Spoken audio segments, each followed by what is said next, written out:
Good evening, everyone. It's a great pleasure to be here in Cape Town this evening. South Africa is a country of immense natural beauty and remarkable biodiversity. It is also a country that plays a crucial role in the global conservation effort.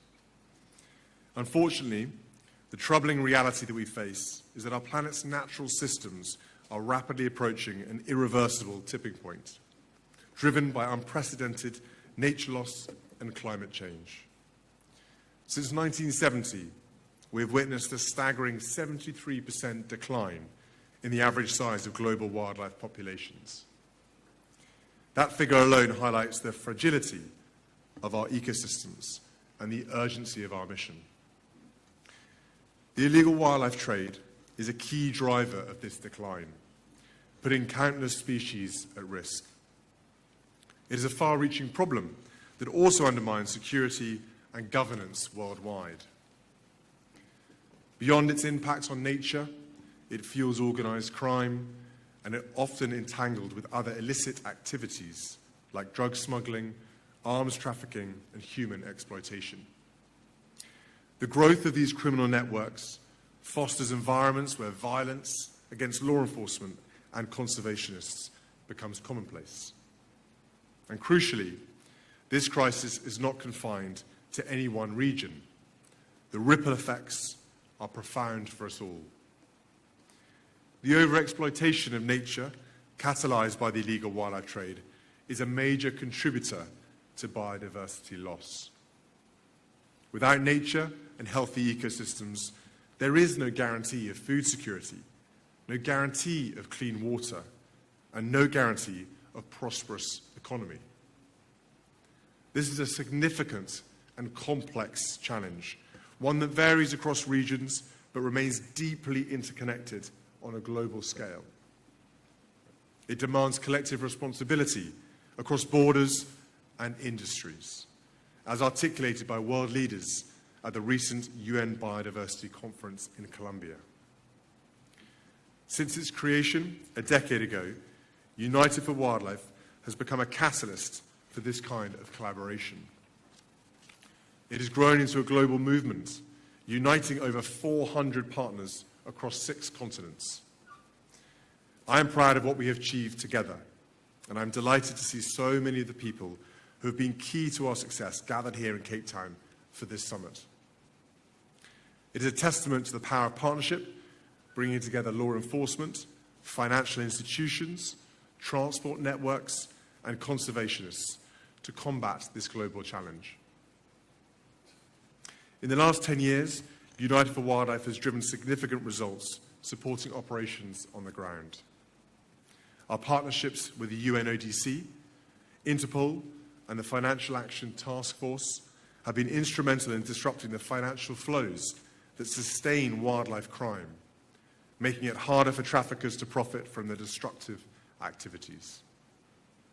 Today, I can say with confidence that the fight against the illegal wildlife trade is no longer a fringe issue, like it felt in 2014.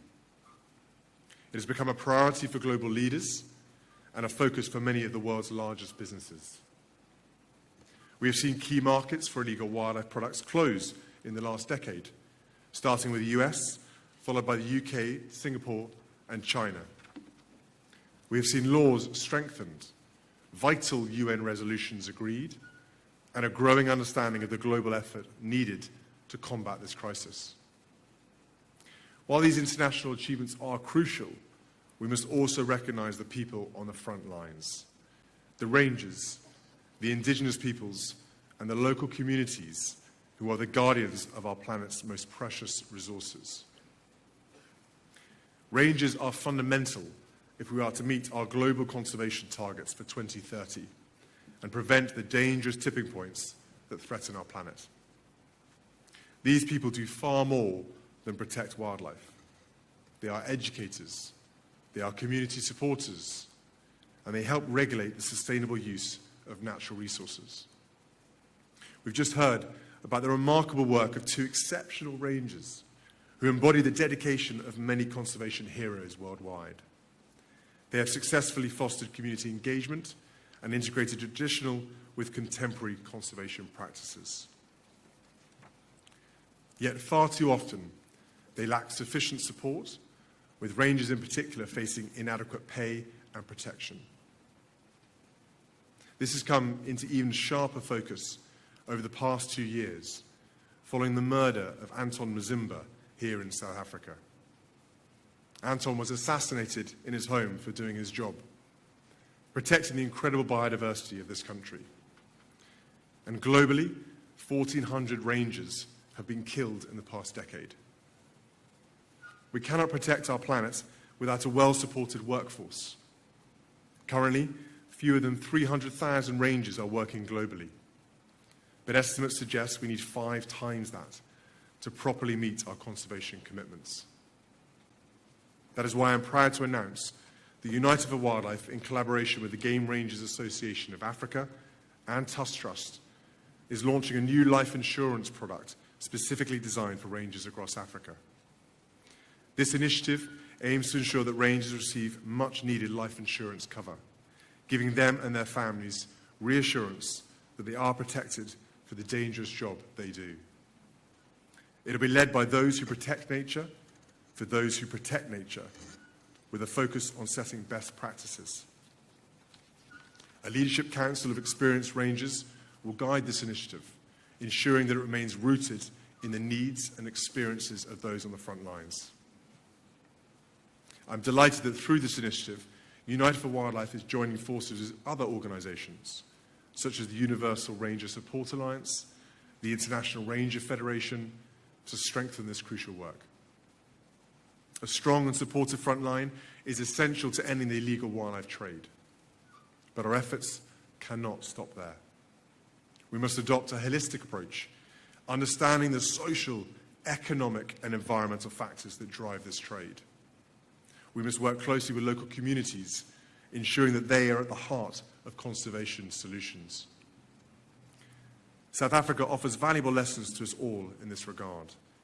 The South African government's new visionary biodiversity policy, shaped through extensive public consultation, embraces a duty of care towards all aspects of biodiversity, ensuring that both people and nature can thrive.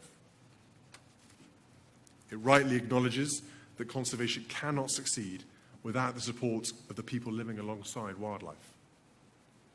Many African nations are leading the way in safeguarding our natural world. The approaches developed here can serve as a model for others facing similar challenges elsewhere. What happens over the next 5 years, especially in relation to stopping the illegal wildlife trade, is crucial for the future of life on Earth. The urgency is palpable as entire parts of the species chain are being removed. As we look to 2030 and beyond, we have the power and opportunity to change the trajectory. While the challenge may still be complex, the path is now clearer. We must strengthen our networks, support those on the front lines, and adopt innovative, community-focused conservation strategies. Let's build on our progress, committing to effective policies, deeper partnerships, and more funding. In doing so, we can create a future where people and nature flourish. A future where the illegal wildlife trade is a thing of the past and our natural world is protected. Thank you.